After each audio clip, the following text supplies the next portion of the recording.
E aí, galera, chegando aqui para mais uma aula de biologia. Professora Tabita. Professor Jefferson, sejam todos bem-vindos. E galerinha... Vamos chegando. É verdade. Olha só, hoje, pessoal, pega aí todo o material que vocês receberam, já vai aí acompanhando cada lâmina, tá bom? Porque o bicho vai pegar, hein? Eita! Eu já chicotada, é... É...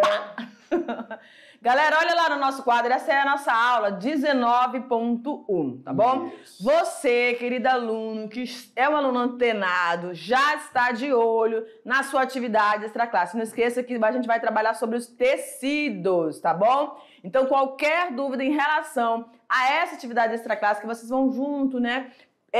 Planejar, estudar e organizar qual tecido que essa equipe vai fazer e vão construir um modelo aí, tá bom? A gente quer que você bote a mão na massa e coloque a cabecinha aí pra funcionar, né?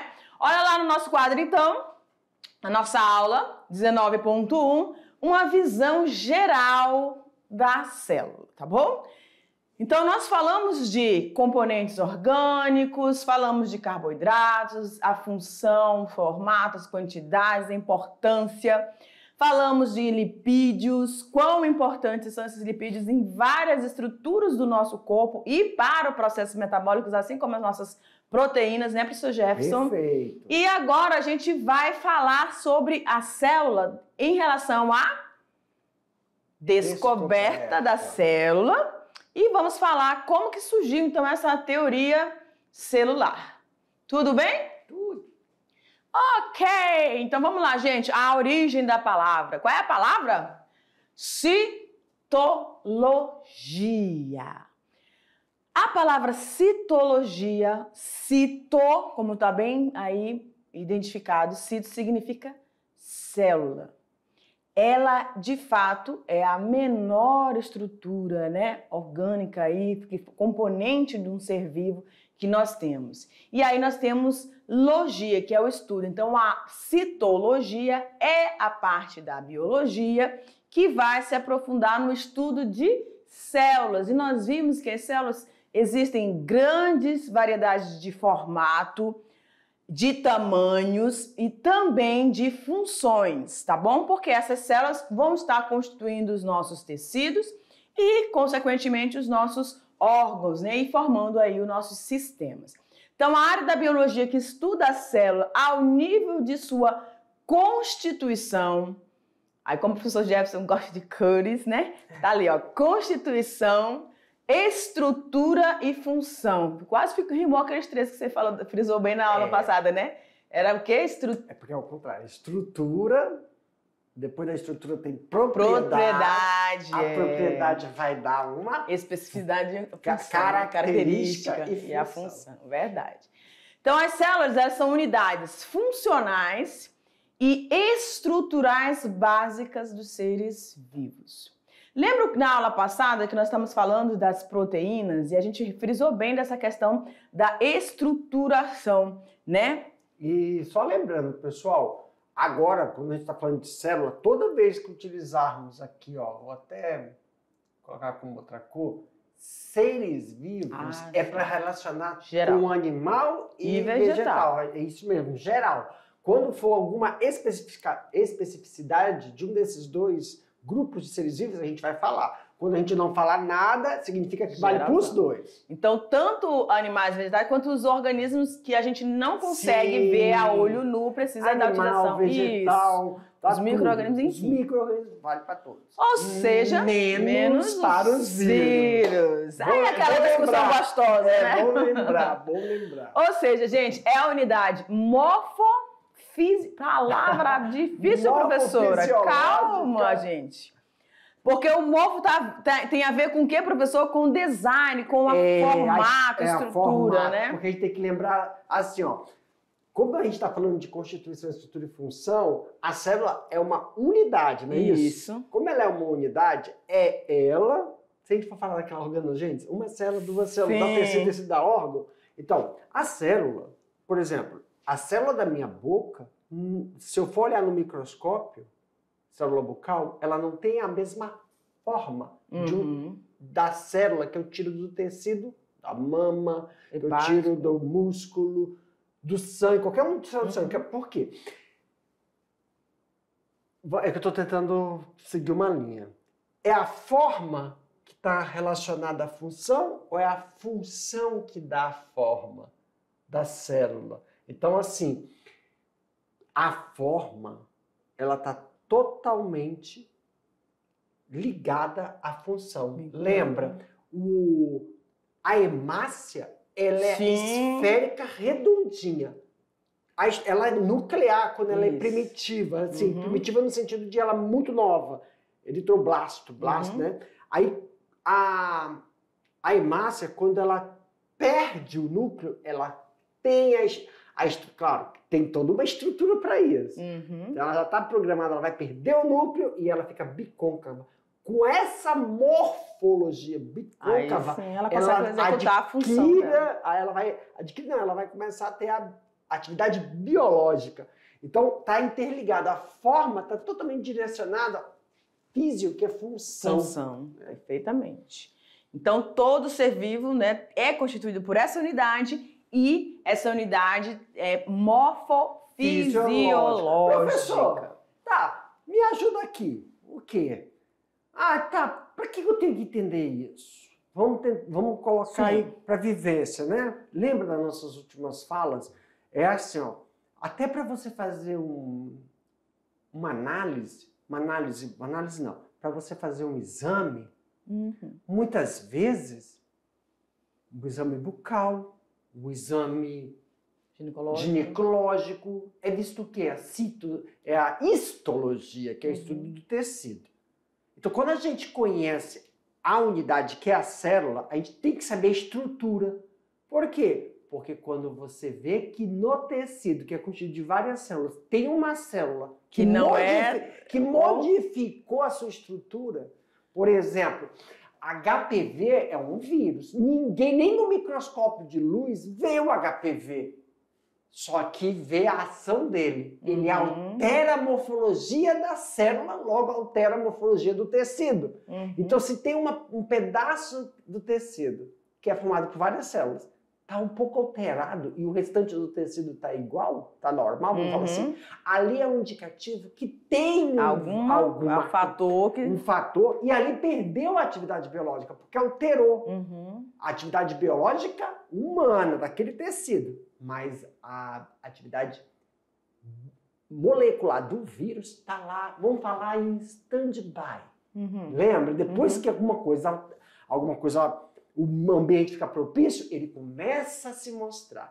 Então, é muito importante a gente estudar a estrutura, morfologia, o funcionamento da célula, que essa aula vai mostrar de forma geral, porque tem especificidade dependendo do tecido. Exatamente. Para que quando você está sentindo alguma coisa, eu estou sentindo algo, vai no médico, o médico pede o quê? Exame. Exame primeiro, dependendo dos sintomas, vê se tem alguma alteração no tecido. Né? Se tiver alguma alteração, possa ser que aquele tecido que está alterado está causando ou não o que você está sentindo, porque ele pode estar latente. Você falou assim, a presença de uma alteração tecidual. Mas pode acontecer que também, quando ele solicita um exame, que, por exemplo, na urina ou no sangue aparecer uma célula que não é daquele, né? Não esteja ali. Não só célula, como algum produto. Exato. Por exemplo, né? Não só célula, mas como um produto. Porque se alterou a forma, um tecido que é responsável por uma determinada molécula começa a soltar aquela molécula que não pode. Exemplo, açúcar não pode ser expelido. Proteína não pode ser expelido pela urina. Não é que não pode. Mas não é normal. Então, quando isso acontece, muitas vezes é alguma infecção que está alterando a função de um determinado tecido.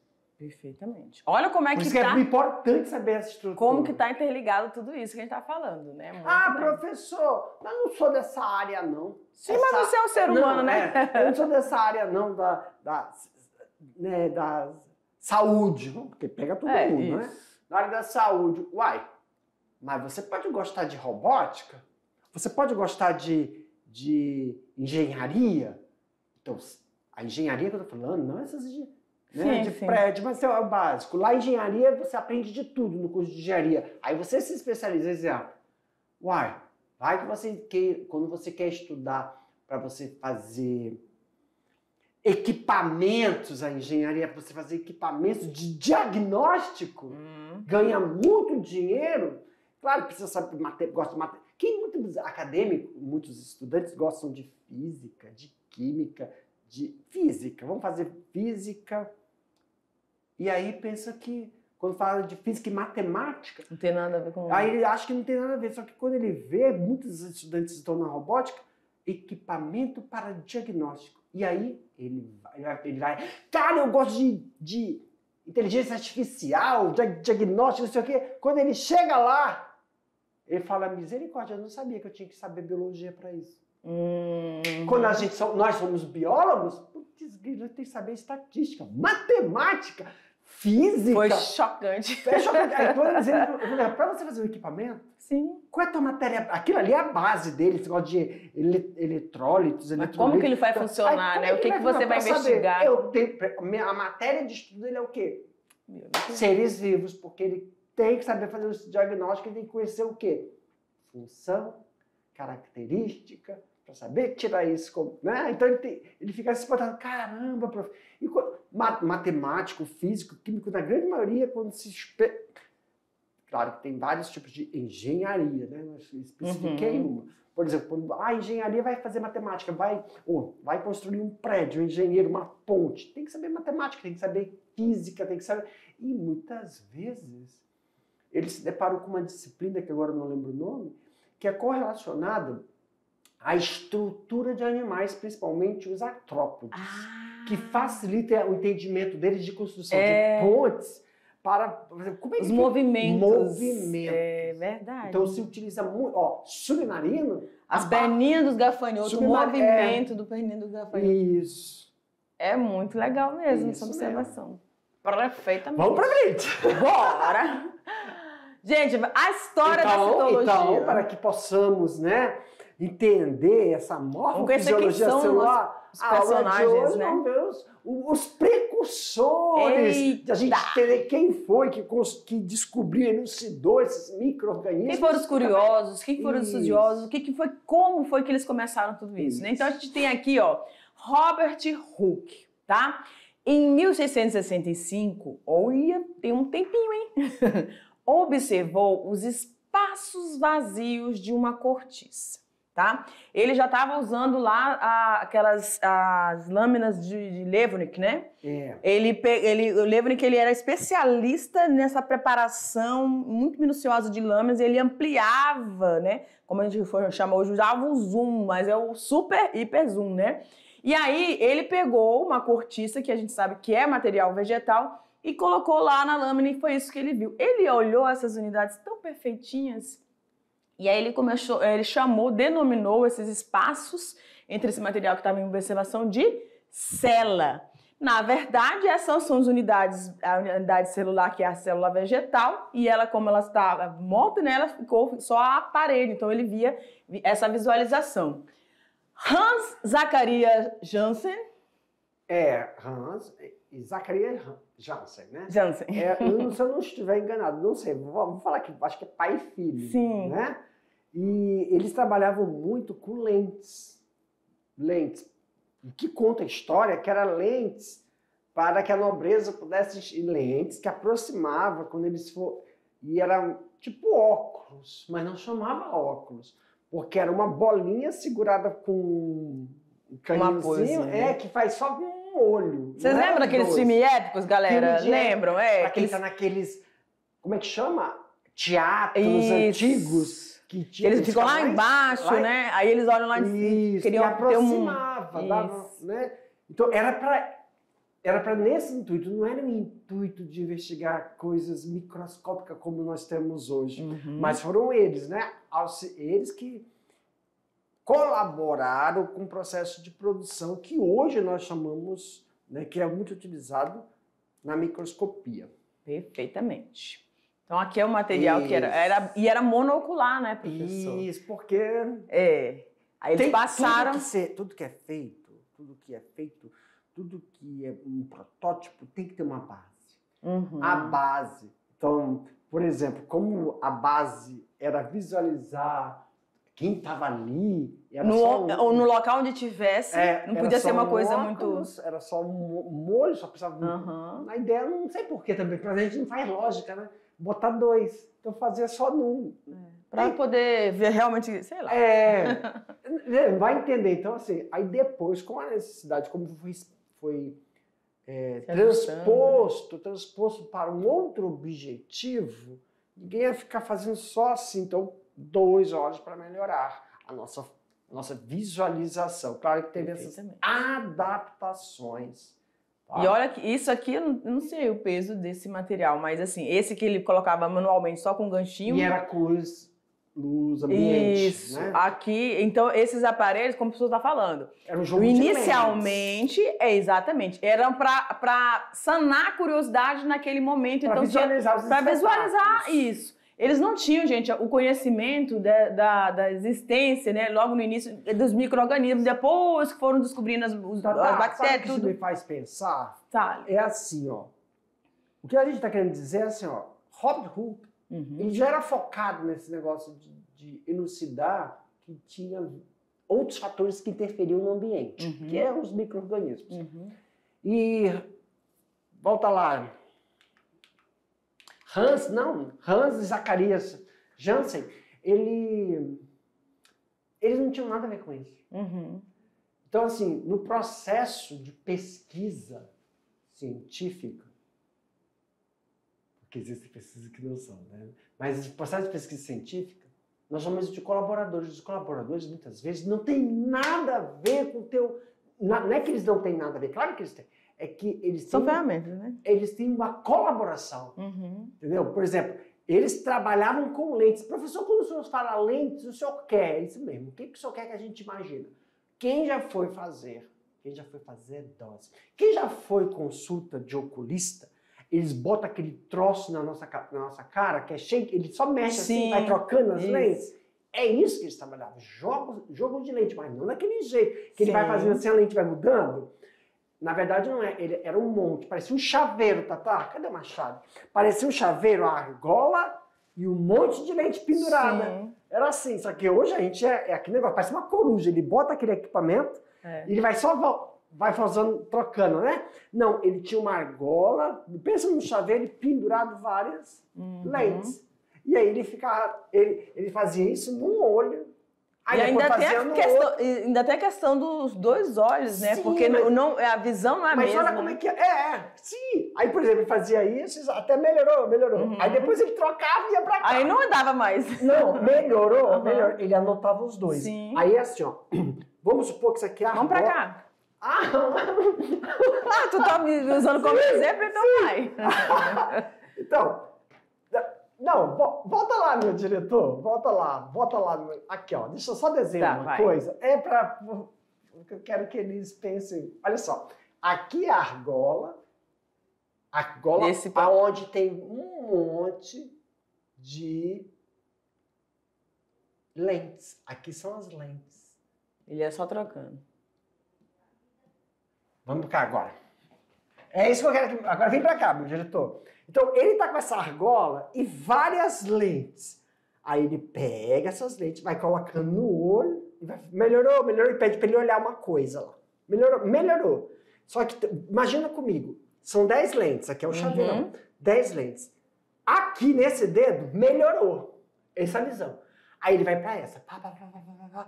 Nesse dedo, melhorou. Então ele vai pegar desse e desse. Se fosse esse ou esse, melhorou? Aí era desse, esse, que ele usava para os 2. Para pegar os 2 uma vez só. Ele pegava os 2, botava aqui, ia trocando, até achar a lente que pega. Agora, imagina, isso que eu quero olhar, que eu acho incrível. Pensava um por um, depois que ele se toca, com bastante tempo, toca assim, calma aí, porque eu não faço ao mesmo tempo? Vamos otimizar, né? Viu? O processo científico, às vezes, eu lembro muito do professor Miguel. O processo científico, às vezes, a evolução dos métodos, sim, ela também é igual à evolução. Ela vai saber quando. Né? Ela é linear ou ela tem saltos. Esses saltos é quando a pessoa fala assim, aqui, Poxa, por que eu não fiz isso? Vamos melhorar essa técnica e constrói aquele equipamento. Então, por exemplo, Hooke, ele tinha um problema. Qual é o problema? Ele já sabia que tinha alterações de fatores que eram invisíveis aos nossos olhos. E aí, quando ele vai propor um experimento, ninguém faz experimentos assim. Não faz, meus queridos. Não existe pesquisa. Dentro das agrárias, dentro das linguagens. Quando a gente fala linguagem, é quando a gente vai estudar, né, a origem das palavras, né? Então, tudo da pesquisa, não existe esse negócio. Eu faço tudo sozinho. São pessoas especialistas em determinadas áreas específicas. Em vários lugares do mundo existem pessoas que podem estar... Que conversam. Olha, eu acho que você pode colaborar comigo aqui, só que eu preciso que você faça uma adaptação nesse equipamento que você usa. Gente, agora deu uma bugada aqui no cérebro. Você está pensando em alguma coisa aqui, no Brasil, em Porto Velho, outra pessoa lá em Portugal, na China, sei lá, pode estar pensando a mesma coisa e vocês podem se encontrar, conversar, ajustar. E ainda tem a questão assim, o fator que você está estudando aqui nessa região é uma coisa, tem variáveis... O objetivo é o mesmo, as variáveis são diferentes. É por isso que é muito importante conversar. Não é porque é muito... Quando você falou importante conversar, divulgar o que você está fazendo nas plataformas de pesquisa. Porque na hora de você divulgar, a pessoa que pode estar fazendo uma coisa lá nos Estados Unidos, eu aqui, ou então no deserto do Saara, fala assim, ei, caramba, entre em contato com ele, olha... E a linguagem científica, ela é muito legal porque ela... Ela conversa, entendeu? Isso, e com isso nós temos os saltos, nós temos os avanços. Perfeito. Né? Nossa. Vamos lá então? Ai, que delícia, hein? Galera, aqui é outra forma, né, da imagem das células, né, ou seja, das unidades celulares que o Robert Hooke, eu ia falar Brooke, visualizou, tá? Então vamos lá, agora falar como que eles... É a segunda parte da aula, né? Isso. Porque, por exemplo, não se chamava de célula, né? É célula, também não se via, não se observava. Estruturas internas nesses wells, nesses buraquinhos, parecia casa de colmeia de abelha. Casa de colmeia de abelha é ótimo também. Colmeia de abelha. Ué, vê a estrutura interna, né? Que separa as paredes, mas internamente parecia que era oco. Não era que era oco, tinha algo lá. Então aí começou aquela caminhada de verificar as teorias. Tem uma coisa que eu já fiz aqui, eu vou te mostrar depois, não deixa a gente aqui. Tá. Uns conceitos que eu vou atrás, eu quero que você me ajude. Tá. Que é a diferença, ó, a palavra de hoje é essa, né? Teoria. E aí eu botei aqui, há uma coisa para vocês, meus estudantes, pesquisarem também. Porque esses nomes diferenciam em determinadas áreas. Para nós, biólogos, teoria é uma coisa. Mas em outra área, teoria é outra coisa. É a linguística. Então, um dia eu me peguei. E eu peguei e escrevi aqui, ó. Pesquisar. Eu coloco no meu WhatsApp. Modelo é uma coisa. Sim, ó. Tá. Modelo, teoria, hipótese, lei, dogma e paradigma. Sim. As teorias, as hipóteses, os modelos científicos, porque os modelos, eles podem ser científicos e eles podem ser... Não é que eles não são científicos, mas eles não têm uma metodologia, porque isso envolve... Né? Então, assim, tem aí, teoria, gente, aqui na visão biológica, porque na visão eclesiástica, vamos dizer assim, não é que é diferente, mas a percepção tem outro fator que não tem na científica. Certo. É ciência e religião. Não, e assim... Tem um conflito muito grande falar se religião é ciência ou é fé. Só isso. Mas os dois se completam. Tem um pessoal que fala... Então, aqui a gente está falando de teoria biológica. Porque tem, ó, a teoria na física é uma. Uhum. A teoria que eu falo geografia, mas na verdade na geografia é outra, mas na astronomia é outra teoria. A definição ela muda um pouco. Uhum. E aí quando inventaram, não, mas quando você evoluiu para a física quântica, aí que a teoria foi, mas a física quântica aonde? Na física, na geografia, na astronomia. Só essa contextualização, só. Perfeitamente. Viajei agora. Isso é o quê? O que a gente entende na biologia como teoria é aquilo que está fundamentado, né? Passou por um processo lá de hipótese e tudo, e foi constatado, verificado. E ela prevalece até que uma outra metodologia venha se for comprovado que ela não é mais adequada, ela estava... Né? Na verdade, gostei do termo que você usou. Não é mais adequado, porque até aquele momento nós não tínhamos equipamentos, não tínhamos conhecimento. Sabe por quê? Tem muita gente que usa conhecimento, eu não concordo, mas calma aí, olha, vê se você concorda comigo. Não é que nós não tínhamos conhecimento. Conhecimento, ele não para, ele não estagna, ele continua. Só que ele é limitado, porque o conhecimento na nossa área depende da tecnologia. Certo, nós não tínhamos tecnologia como microscópio para mostrar a teoria do celular. Entendeu? Então, o conhecimento vai acompanhando o desenvolvimento dessas tecnologias para cada período histórico. Então, ela prevalece até que tenhamos aí equipamentos, a modernização, a tecnificação. É igual a gente chega na descoberta lá dos vírus, ele querendo matar, descobrir, sendo que pensando que era bactéria, e falei, mas eu estou usando para esse micro-organismo que a gente conhecia que era o menor. Era o menor. Aí eu falei, não estou entendendo como que a doença ainda... Com a nossa visão, que é uma visão limitada, aí nós precisamos de equipamentos para melhorar tá certo. Gostei, professor, da sua colocação aí. Conhecimento se ajustando a tecnologia. É isso. Né? Olha lá, teoria celular. Em 1674, o microscopista holandês Antonie van Leeuwenhoek. Eu gosto desse Gente, não sei se é essa pronúncia, mas eu só não levo Eu falo Leeuwenhoek. Como? Leeuwenhoek. Com sotaque. É porque...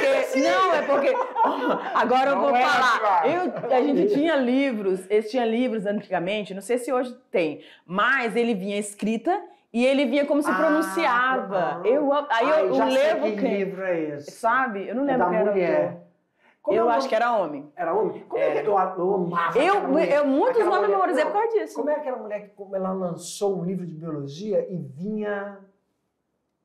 transparência das fotos. Ai, não lembro. Ai, que eu entrei na educação. Eu corria. Sônia Lopes.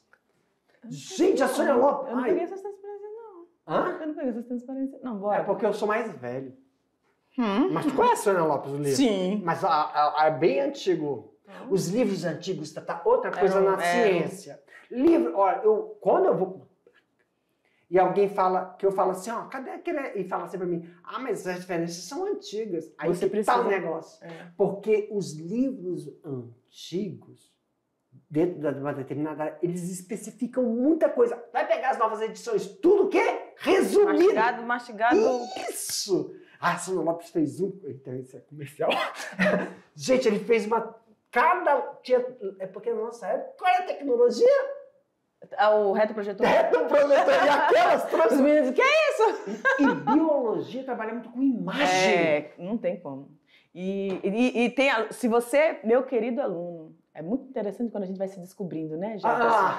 Eu descobri que eu sou aluna visual, total. Eu preciso de ver. Mas eu visualizar. Todos nós somos... Tem muito auditivo, todos somos auditivos, visuais, só que a gente tem um que é mais... Tem um que é mais acentuado. Eu sou.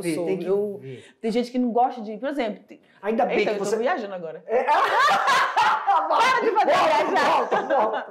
Vamos, gente. Esse brinco tá bonito. Obrigada. Ó, é assim, biólogo é assim, gente. É uma mosca voando, a gente sabe? Relatou, então, Levnik relatou a descoberta dos protozoários, além da descoberta dos glóbulos vermelhos sanguíneos em peixes, em anfíbios. Olha que interessante, né? Com a construção e a ferramenta, o avanço dessas tecnologias, eles foram começando a identificar diferentes estruturas celulares, os glóbulos vermelhos. Aí eles foram fazendo isso, acompanhando em cada espécie. Organismo, exatamente. Nos peixes. Ai, preto mesmo. Que eu fui fazer a chave. Os peixes, nos anfíbios que eu amo, papinho, nos mamíferos, tá bom? E no ser humano. Agora, por último, foi o ser humano. Mas o que nos traz aqui essa... Primeira vez, professor, história, por que começaram com animais inferiores, vamos dizer assim? Né? Porque não se podia trabalhar com o ser humano. Ah, mas ele tá humano, mas não se tirava nada dele. Tirava escarro, fezes, líquidos, mas não se tirava, tá? Ah, mas ali tá glóbulos vermelhos, mas já é de sangue de animais. Esse negócio mais... Como eu falo? É mais... mais invasivo, essa palavra, era com esses animais. Entendeu? Nossa, e isso que chama atenção, a evolução. Qual o material que eu vou estudar? Outra, uma coisa muito importante aqui. Não importa... Ai, eu fico... O que importa, meu professor, eles descobrirem os protozoários. Oxe! Tanto, pessoal, que a visualização... Protozoários, tanto... aqueles protozoários de vida livre e os protozoários que não têm vida livre, assim, são parasitas, tanto interno como externo. Então, assim, você tomava... Qual é a importância disso? Doenças. Claro. Vai tomar água. Como é que se descobriu? Como é que se teve a percepção de falar assim, caramba, para tomar água tem que ferver, caramba, para tomar água tem que filtrar, tem que tratar. Esses cuidados que hoje nós temos foi fruto de uma observação. Assim, misericórdia, a gente toma água e tá cheio de bicho se mexendo ali dentro. Então isso deu uma qualidade de vida, da saúde daquele pessoal que vivia lá. Claro que quando a gente vê isso, reflete, não, porque nós chegamos hoje... Antigamente, aqui em Porto Velho, se você for da minha época, que eu acho que você não é da minha época, você é bem mais novinha, né? Eu sou daquela época que você não comprava água. Porque não tinha, não é que aqui não sabia que tinha micro-rios, não isso. Era estrutura, financiamento é boa, né? Saneamento básico. Mas se tinha um conhecimento do cuidado. Eu lembro que a gente pegava água do cano, ou vinha... A água tinha que ser fervida, que dava um gosto diferente da água, né? Fervida, depois de fervida, colocava no filtro de barro. Quer dizer, não tínhamos, mas já tínhamos esse pensamento de, cara, tem que filtrar, tem que ferver, porque tem micro-organismos lá, e a gente eu nunca tinha visto. Eu nunca vi, quando era criancinha em Barbacena. Nunca vi. Mas isso já é colocado assim na civilização. Então isso foi, 1674. Nós temos essa cultura até hoje. Tem muitos nossos estudantes que nunca viu um verme. Vamos pensar na lombriga. Eu estou falando de nematóidos, amebas, não é isso? Que são esses protozoários que causam doenças. Então, tem a sua importância. Muito bem. Então ele foi uma pessoa muito importante nessa contribuição. De início, os glóbulos vermelhos eles não foram considerados como células, uma vez que para Levnik essas células pareciam deficientes de compartimentos básicos. Ele olhou e falou, meu Deus, mas as outras células parecem tão uniformezinhas e essa aqui tá tão... ela tá com algum defeito. Ela tem uma morfologia diferenciada, essa biconcavidade, porque é tanto para um lado como para o outro e outro, né? Aquela teoria lá que nós vamos fundamentar que toda célula tem que ter o quê? Núcleo. E aí, quando eles observavam, ela está sem núcleo, porque a atividade biológica, depois eu fui ver que é só no tecido sanguíneo, mas depois na medula. Perfeitamente. Então vamos lá. Além disso, não existia sequer a hipótese de que os tecidos fossem estruturados totalmente por células. Gente, hoje nós sabemos que essa aqui é o nível de organização do ser vivo. Por isso que naquela época, o boom, a explosão de estudos e informações após o surgimento de determinados equipamentos, explodiu, veio essas teorias. Nossa, parecia que tinha... Gente, como? Hoje quase não tem o que estudar. Aí, para lá, fazer o quê? Vocês descobriram tudo. Claro que hoje esse boom, essa explosão não está mais no estudo do organismo vivo. Está em quê? Inteligência artificial. Porque de nós já foi estudado. Aí a gente... Essa fala foi interessante, mas eu não vou... Não, é só para assim... Com toda a tecnologia... Só tem 3 minutos, senão eu ia descer pro play. Tá. Mas vamos. No final da década... Ao chegar agora, eu que... Eita. No final da década de 1830... se fosse um podcast de 1 hora! O cientista alemão Matthias Jakob Schneider dedicou-se ao estudo da estrutura e fisiologia. Vocês estão vendo, gente, como que está sendo a construção? Cada um... Não, isso aconteceu ao mesmo tempo. Mas cada um ia pegando aquilo que tinha afinidade, né? Afinidade. Então, ele se dedicou às estruturas e fisiologia das plantas, o outro lá, animal. Né? Determinando também que todas as plantas... Olha aí como é que foi casando as coisas. Olha, nos animais tem células diferentes. Olha, aqui nas plantas também tem. Aí, por que a gente está falando disso, gente? Porque a gente vai, como o professor falou, não existe produção científica, não existe conhecimento científico isolado. Então, acabou ele chegando aqui, ó. Theodor Schwann, médico dedicado ao estudo da anatomia dos animais, estendeu a teoria de Matthias lá, né? As plantas de Matthias aos animais, formulando a hipótese de que todos os seres vivos são constituídos. Ou seja, já se tinha o conhecimento, a presença dos micro-organismos, o estudo dos animais e o estudo dos vegetais. Ele falou, caramba, todos têm. Eu me pergunto... termina aí a raciocínio que eu te cortei. Se todos esses seres vivos são constituídos por células, construindo a base da teoria celular, que diz o quê, galera? Olha lá, são 3 princípios básicos. Todo ser vivo é constituído por células. Ponto. Nós já entendemos isso.